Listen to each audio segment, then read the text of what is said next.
Welcome to the History in Focus channel. Be sure to subscribe so you don't miss more videos like this one.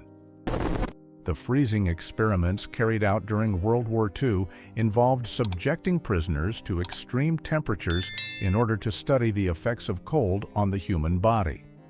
Prisoners were immersed in ice-cold water, and some were rapidly rewarmed, causing irreparable damage to the organs.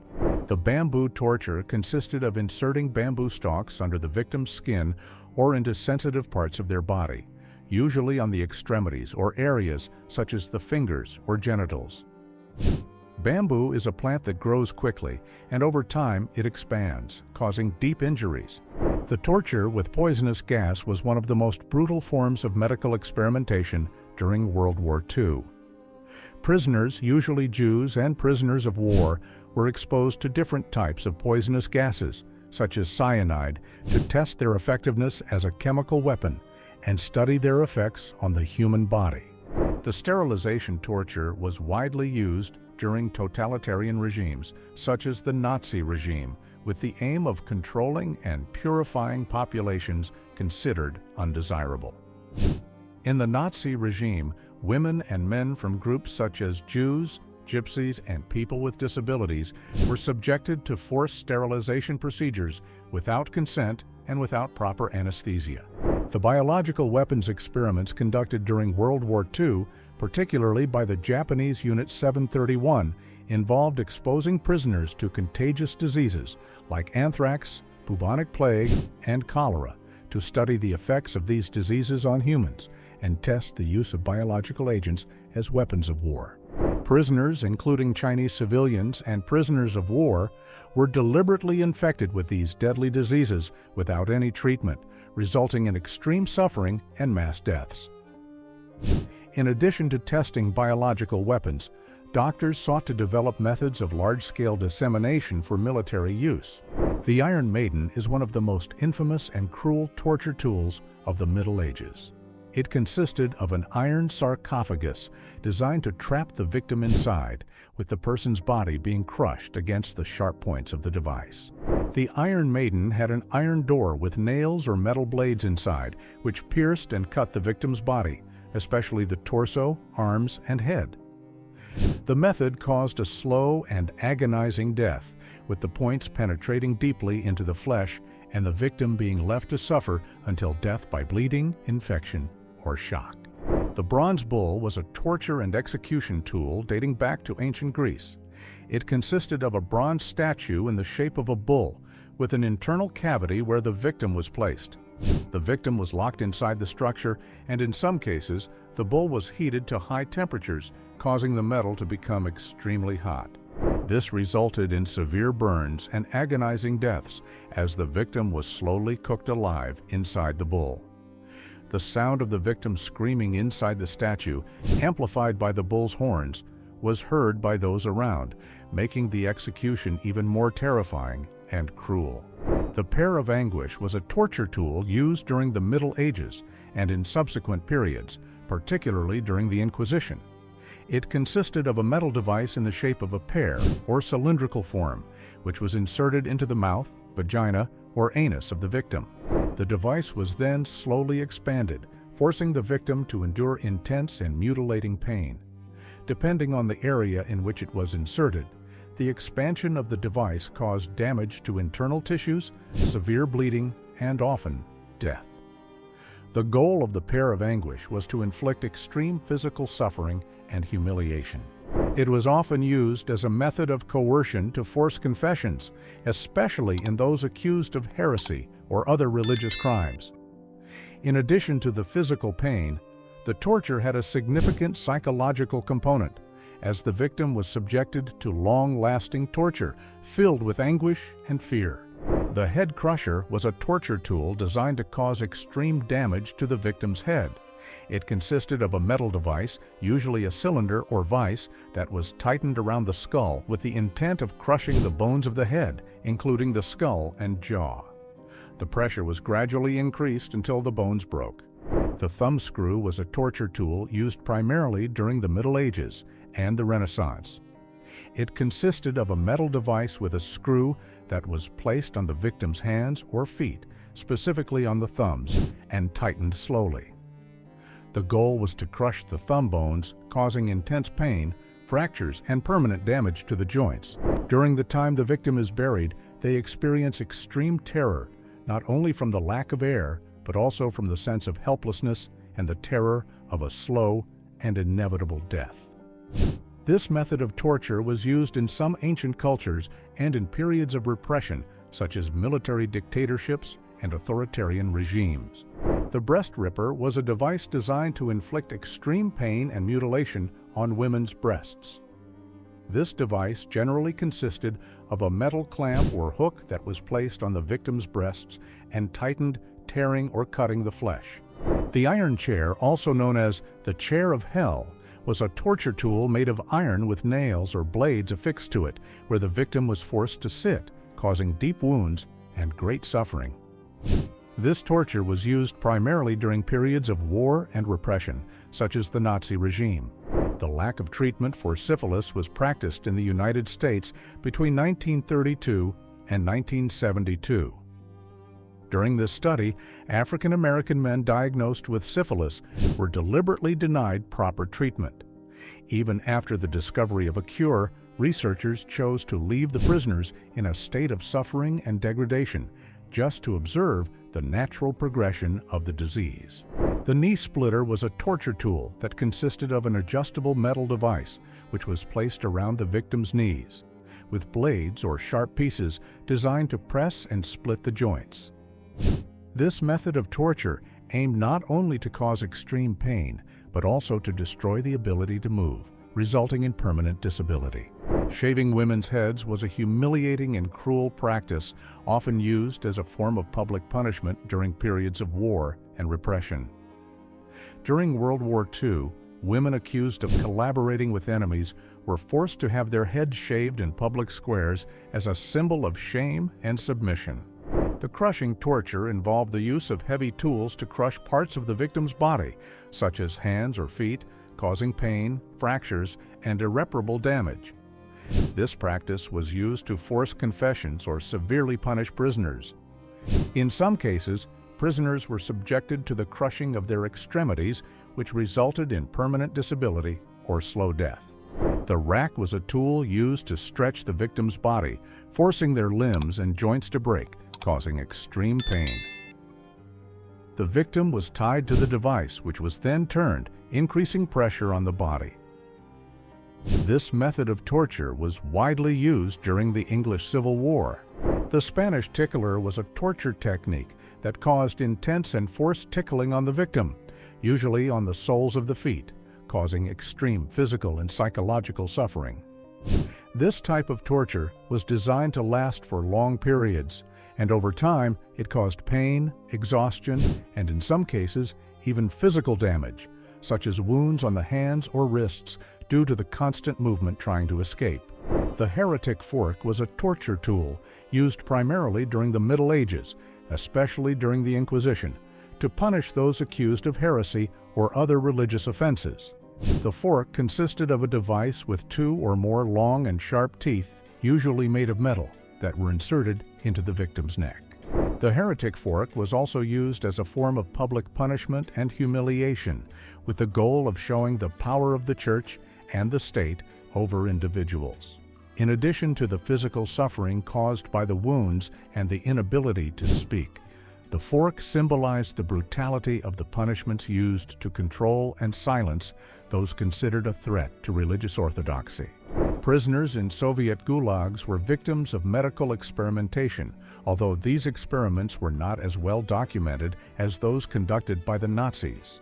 Reports of abuse and medical torture indicate that prisoners were used in tests of physical and psychological endurance, as well as improper medical treatments for infectious diseases.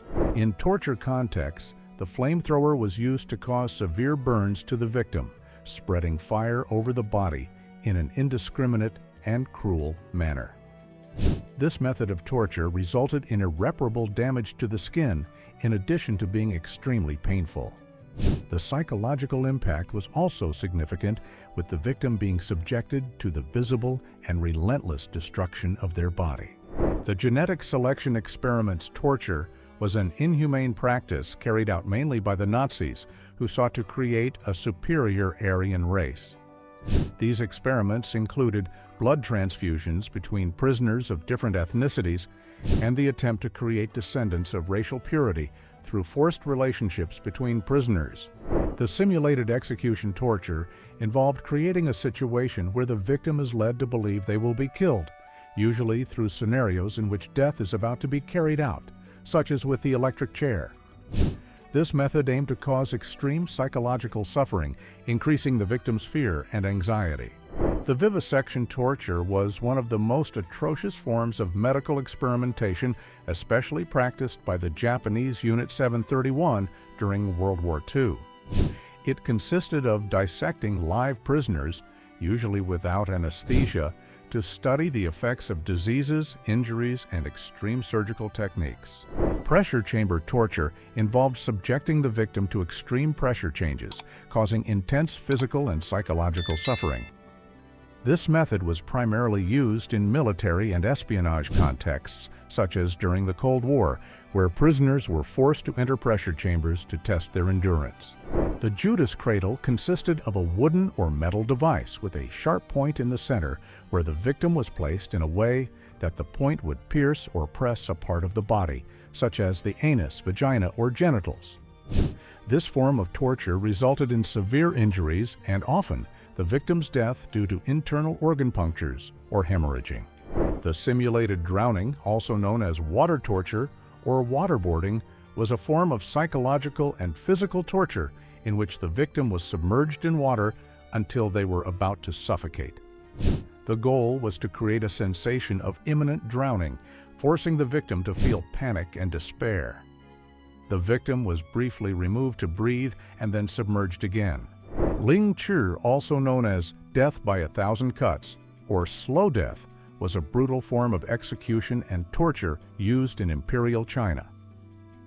This practice involved making progressive cuts to the victim's body, starting with non-vital areas and gradually moving to more vital parts, until the person died, often after hours of intense pain. The pincers and tongs were torture tools used to cause extreme pain and mutilation. These tools consisted of large metal pincers, or tongs, often heated, that were used to tear or crush parts of the victim's body, such as fingers, ears, nipples, or even the genitals. The crocodile tube was a brutal form of torture used primarily during the Middle Ages. It consisted of a metal tube, usually made of iron, that was placed in the victim's mouth, forcing the person to open their mouth in an extremely painful manner. The tube had a structure that expanded or was sharp, causing cuts and injuries to the mouth, teeth, and tongue of the victim.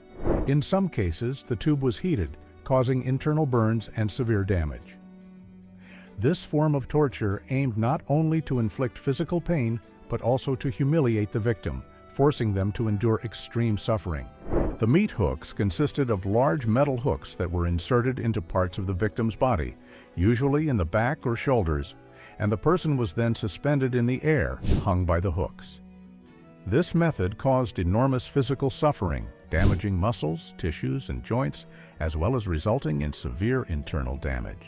In some situations, the torturers used the enema to force the victim to consume substances that caused intense physical reactions, or even to poison the person slowly. During the Inquisition and in periods of political repression, the enema was used to humiliate victims or force confessions, serving as a method of physical and psychological control. The victim was tied and placed inside a metal structure in the shape of a V, where the arms and legs were bent at a painful angle, forcing the body to bend in an extreme manner, and the weight of their own flesh caused great pressure on the internal organs. In totalitarian regimes, such as China under the Communist Party, political prisoners, especially those accused of being members of sects, were subjected to medical experimentation. These experiments, often involving experimental drugs or forced surgeries, aimed to test the prisoners' physical endurance or their ability to withstand suffering. The iron feet consisted of iron pieces that were placed on the person's feet, usually tightly, with nails or pressure mechanisms.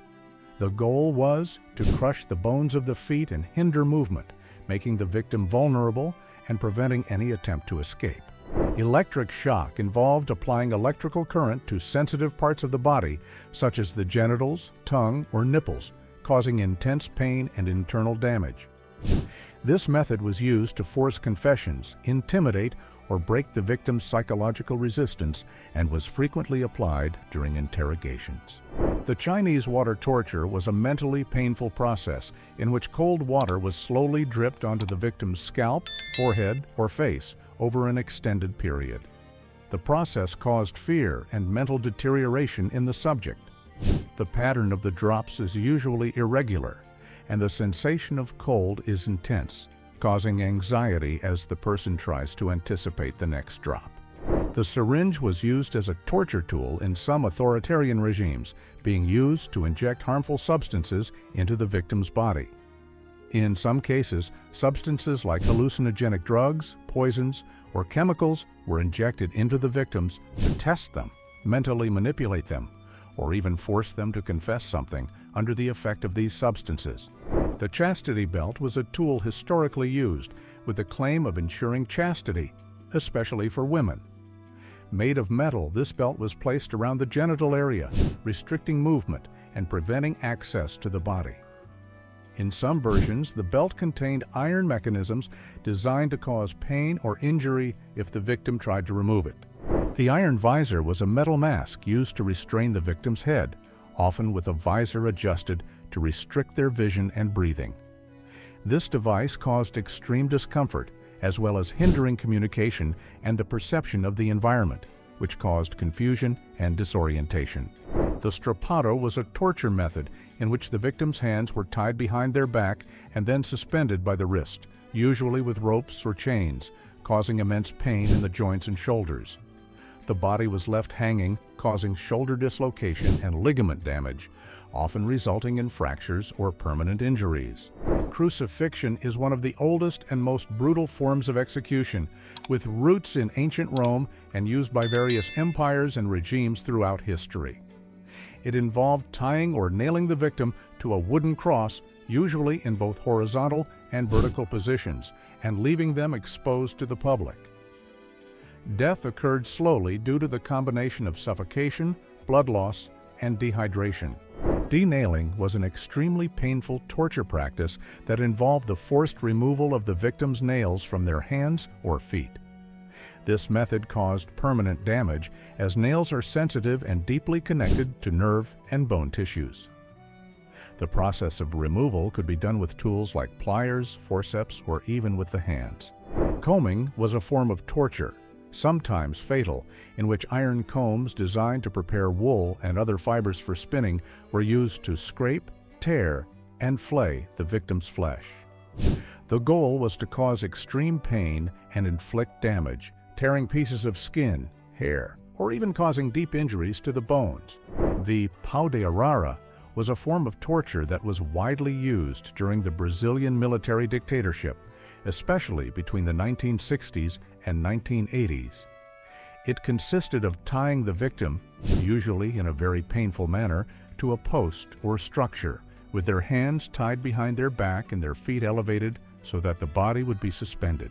The saw was a torture tool used slowly and meticulously, cutting the victim slowly, often starting with limbs such as arms or legs and eventually reaching vital organs. This method of torture was widely used in periods of political repression as a form of humiliation and to extract confessions brutally. The hammer was used as a torture tool in various forms throughout history, especially during periods of repression and in authoritarian regimes. Used to crush or fracture parts of the victim's body, such as hand, foot, or finger bones. One of the most brutal methods involved applying blows to the extremities bones, resulting in multiple fractures and hemorrhaging. The picana was a torture tool that used electric shocks, consisting of a device with a cord that ended in a metallic point, which was connected to a source of electric current. The picana was used to apply shocks to different parts of the victim's body, usually in sensitive areas, causing pain, burns, and in some cases, internal damage. The iron bed was a torture tool that consisted of a metal structure where the victim was tied, usually in an uncomfortable position, and immobilized. The goal was to cause extreme pain by forcing the victim's body to endure physical pressures for long periods, resulting in internal injuries, fractures, and damage to the joints. The hammer and nails torture involved using nails, usually large and sharp, to be driven into the victim's body, typically in the hands, feet, or other vulnerable parts, while the person was struck with a hammer. The breaking wheel was a brutal form of torture in which the victim was tied to a large wooden wheel, and their bones, especially the arms and legs, were broken with sticks or hammers, causing extreme suffering before death. After the bones were broken, the prisoner was often left exposed to the public, symbolizing control and intimidation. Extreme fatigue torture involved forcing the victim to perform strenuous labor for long periods without rest or proper food until their physical resistance was completely destroyed. This practice was commonly used in concentration camps and prisons during wartime, especially during World War II. Stoning involved throwing stones at the victim until they were severely injured or dead. This practice was frequently used as a form of public execution imposed by oppressive regimes or in religious punishment contexts. Foot whipping was a brutal form of torture involving the use of a whip or rod to strike the victim's feet. This method is especially painful because the feet contain many nerve endings, making the pain more intense. The torture is typically applied repeatedly, aiming to inflict prolonged suffering and leave the victims with severe physical injuries.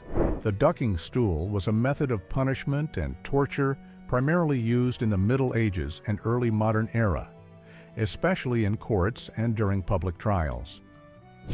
It consisted of tying the victim to a chair, which was then repeatedly submerged in a body of water, such as a river or lake, while the person was forced to be submerged and emerged again.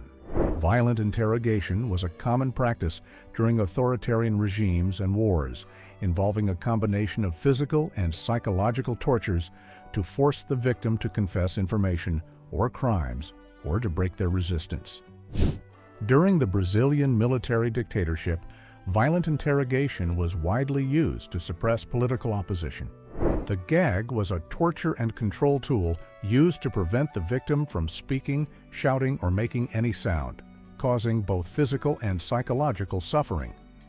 It consisted of a device placed in the person's mouth, often with a structure that forced the mouth open or prevented the proper closing of the lips. The tooth extraction was a torture practice, especially during periods of repression.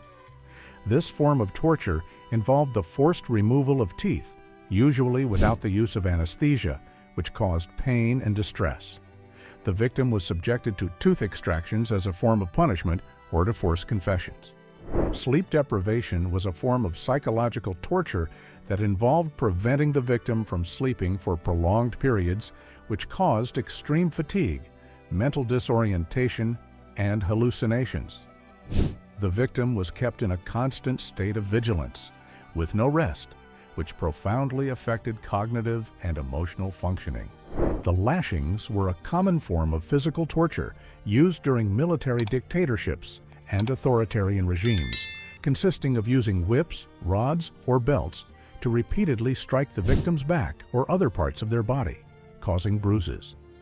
This method of torture aimed to inflict physical suffering while demoralizing and humiliating the victim, often in public, to serve as an example and intimidate the population. Flagellation was a form of torture that involved the use of whips, rods, or belts to repeatedly strike the victim's back or other parts of the body, causing intense pain, bruising, and injuries. Flagellation was commonly used as a form of physical punishment, especially during the Middle Ages. Public display involved subjecting and exposing the victim in front of an audience, with the goal of humiliating, intimidating, and demonstrating power.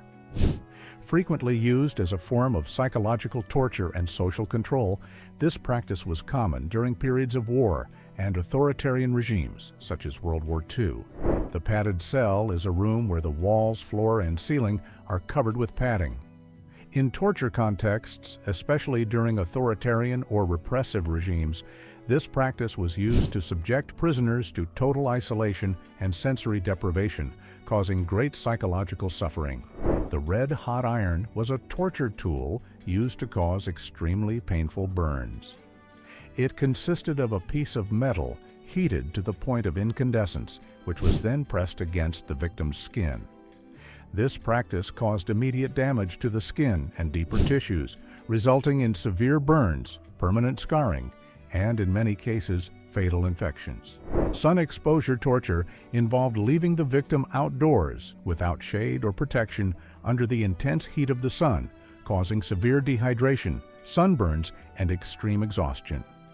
This method of torture, frequently used in tropical regions, aimed to physically weaken the victim, forcing them to endure suffering until their body could no longer resist. The binding torture involved tying the victim in such a way that their joints were stretched and they were suspended in the air for long periods, causing extreme pain and irreparable damage to muscles and joints. Prisoners of war and civilians were often subjected to this technique to force confessions or break their physical and mental resistance. The food and water deprivation torture involved leaving prisoners without access to basic resources, such as food and water, with the goal of weakening them physically and mentally. This practice caused extreme dehydration, intense hunger, and in many cases, death. During World War II, it was widely used in concentration camps. The cigarette burning torture involved burning the victim's skin with the lit tip of a cigarette, usually on sensitive areas of the body, such as the arms, chest, or face. During repressive regimes, such as military dictatorships, cigarette burning was frequently used to intimidate prisoners. Confinement cages were small and restrictive structures in which the victim was forced to stay in uncomfortable positions, with no space to move for long periods. These cages were designed to cause physical suffering due to the tight confinement and lack of movement, leading to fatigue. The Shan mantle was a public punishment tool used during the Middle Ages to humiliate and torture offenders. It consisted of a type of heavy metal cloak or cape that was placed over the victim, covering them partially or entirely, with the intention of forcing them to walk in a constrained and humiliating manner. The Spanish donkey was a wooden structure in the shape of a bench or seat with a sharp point in the center. The victim was forced to sit on this point, with the weight of the body pressing on the genital area, causing injuries and hemorrhaging. In some cases, the victim was tied or kept balanced on the structure for long periods, which intensified the suffering. The flaying is one of the cruelest forms of torture and execution, involving the removal of the victim's skin, usually starting from the feet or hands, while the person is still alive. Flaying was used as a form of public punishment for serious crimes, such as treason, being carried out as a brutal warning to others. The enema was used as a form of torture in some historical periods, especially in punishment or interrogation contexts. It involved the forced introduction of liquids or substances into the victim's anus, causing extreme discomfort, pain, and, in many cases, internal damage. The scavenger's daughter was a torture tool used during the Inquisition and periods of repression, especially during the Middle Ages. It consisted of a metal device designed to crush the victim's body into a torturous position.